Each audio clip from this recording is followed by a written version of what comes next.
नमस्कार दोस्तों, स्वागत है आप सबका आपके चैनल जी जायसवाल यूट्यूब स्टोरी में। दोस्तों, कहानी भगवान के भोले भाले भक्त की है।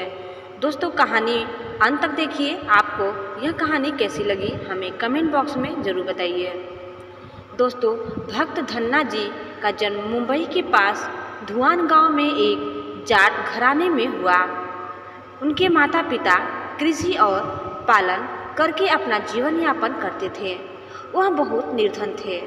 जैसे ही धन्ना बड़ा हुआ, उसे भी पशु चराने के काम में लगा दिया गया। वह प्रतिदिन पशु चराने जाया करता था। गांव के बाहर ही कच्चे तालाब के किनारे एक ठाकुर द्वार था, जिसमें बहुत सारी ठाकुरों की मूर्तियां रखी हुई थी। लोग प्रतिदिन वहां आकर माथा टेकते व भेंट अर्पण करते। धन्ना पंडित को ठाकुरों की पूजा करते, स्नान करवाते व घंटियां खड़खड़ाते रोज देखता।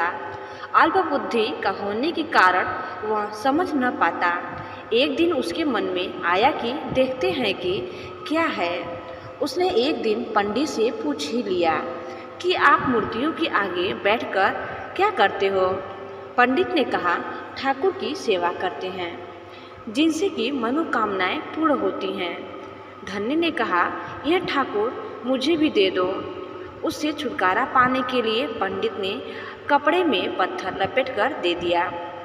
घर जाकर धन्य ने पत्थर को ठाकुर समझकर स्नान कराया और भोग लगाने के लिए कहने लगा। उसने ठाकुर के आगे बहुत मिन्नतें की। धन्य ने कसम खाई कि यदि ठाकुर जी आप नहीं खाएंगे तो मैं भी भूखा ही रहूँगा। उसका यह प्रण देखकर प्रभु प्रकट हुए तथा रोटी खाई व लस्सी पी। इस प्रकार धन्य ने अपने भोलेपन में पूजा करने और साफ मन से पत्थर में भी भगवान को पा लिया। जब धन्य को लगन लगी, उस समय उसके माता पिता बूढ़े हो चुके थे और अकेला नवयुवक था।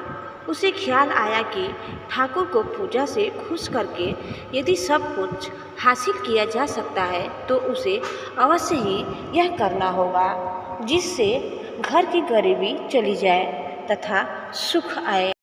ऐसा सोचकर ही वह पंडित के पास गया। पंडित ने पहले ठाकुर देने से मना कर दिया कि वह ठाकुर की पूजा अकेले नहीं कर पाएगा। दूसरा, तुम अनपढ़ हो।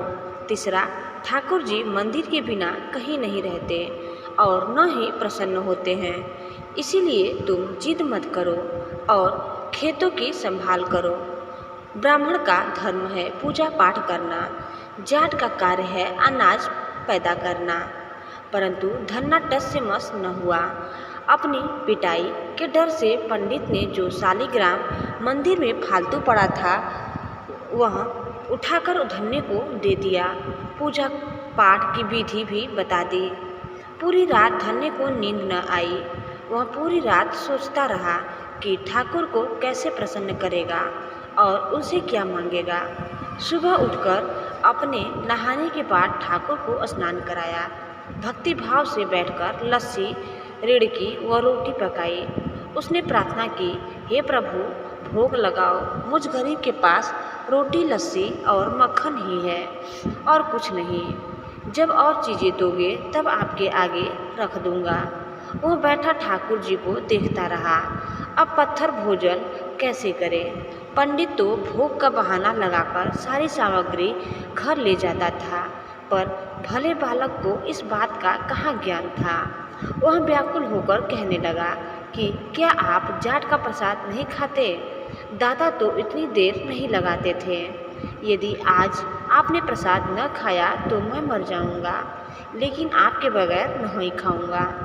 प्रभु जानते थे कि यह मेरा निर्मल भक्त है, छल कपट नहीं जानता। अब तो प्रकट होना ही पड़ेगा। 1 घंटा और बीतने के बाद धन्ना क्या देखता है कि श्री कृष्ण रूप भगवान जी रोटी मक्खन के साथ खा रहे हैं और लस्सी पी रहे हैं। भोजन खाकर प्रभु बोले, धन्य, जो इच्छा है मांग लो, मैं तुम पर प्रसन्न हूँ। धन्य ने हाथ जोड़कर विनती की, भाव से जो तुम्हारी भक्ति करते हैं तू उनके कार्य संवार देता है। मुझे गेहूँ, दाल व घी दीजिए, मैं खुश हो जाऊँगा। यदि जूता, कपड़े, 7 प्रकार के अनाज, गाय या भैंस, सवारी करने के लिए घोड़ी तथा घर की देखभाल करने के लिए सुंदर नारी मुझे दें। धन्य के यह वचन सुनकर प्रभु हंस पड़े और बोले, यह सब वस्तुएं तुम्हें मिल जाएंगी। प्रभु बोले, अन्य कुछ? प्रभु, मैं जब भी आपको याद करूं, आप दर्शन दीजिए। यदि कोई ज़रूरत हुई तो बताऊंगा। तथास्तु, भगवान ने उत्तर दिया। हे प्रभु, धन्ना आज से आपका आजीवन सेवक हुआ। आपके अलावा किसी अन्य का नाम नहीं लूँगा। धन्ना खुशी से दीवाना हो गया। उसकी आंखें बंद हो गई। जब आंखें खोली तो प्रभु वहाँ नहीं थे। वहाँ पत्थर का शालिग्राम वहाँ पड़ा था। उसने बर्तन में बचा हुआ प्रसाद खाया, जिससे उसे 3 लोगों का ज्ञान हो गया। प्रभु के दर्शनों के कुछ दिन पश्चात धन्य के घर सारी खुशियाँ आ गई।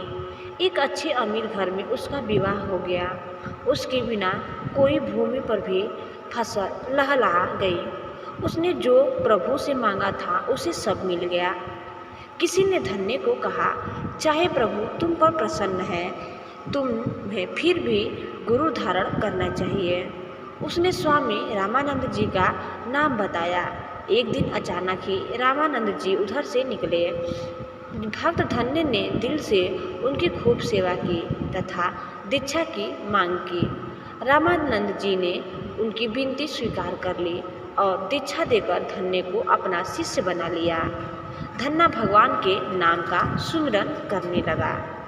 तो दोस्तों, आपको हमारी यह कहानी कैसी लगी, हमें कमेंट बॉक्स में ज़रूर बताइए। हर हर महादेव।